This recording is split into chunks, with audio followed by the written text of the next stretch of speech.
Alright, hello, welcome to our next video on radical skills. A lot of us are used to the square root symbol, but are unaware of the world of square roots or radicals, in which there's so much more than just a square root of a number. So the symbol itself is known as a radicand, so say radicand, good. Here is the radicand with an x in it, also known as the square root of x. Sometimes you'll see it with a 3 in that little nook, that little crevice right there. That's the third root of x. That is the fourth root of x. That is the nth root of x. And each one of those means, like for square root of x, there's two numbers that multiply together to get us that number. The third root of x is 3 numbers multiplied to give us x. 4 means the fourth root of x. 4 numbers multiply to give us that x. And then the nth root, whatever n is, 100, 1,000, that many numbers multiply to give us the number that is x.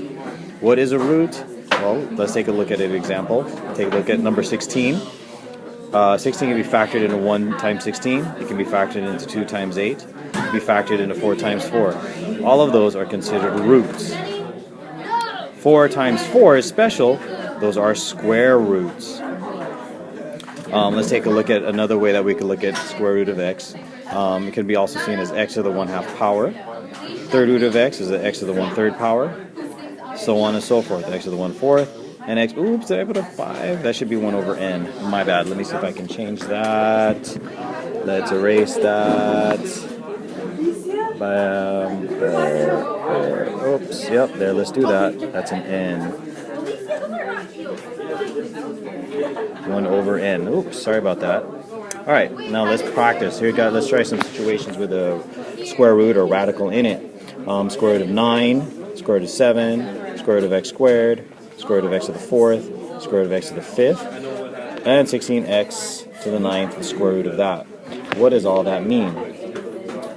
Well, let's try it. Square root of 9, as we know, will be plus 3 minus 3. There are two numbers that will multiply to give us 9.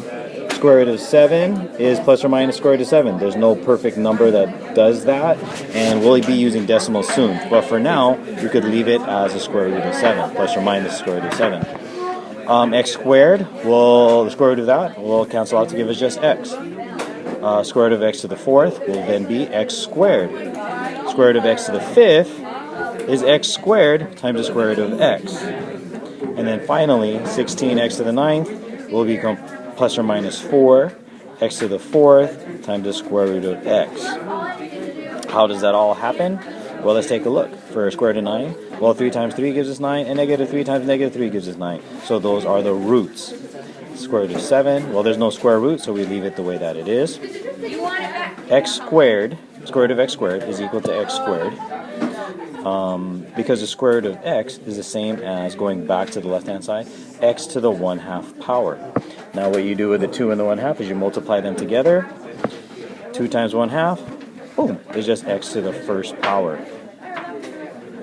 X to the 4th, square root of that, we change that to x to the 4th to the 1/2 power, multiply those, and you get x squared.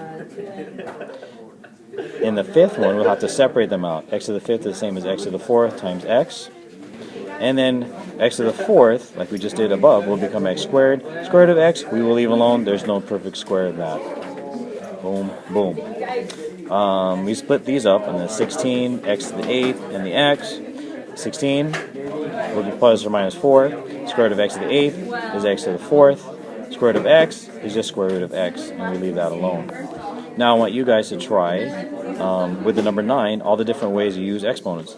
9 squared was 9 to the 1/2 power, was 9 to the 0 power, was 9 to the negative 2 power. You are now capable of doing all of those. All of those. 9 squared is 81.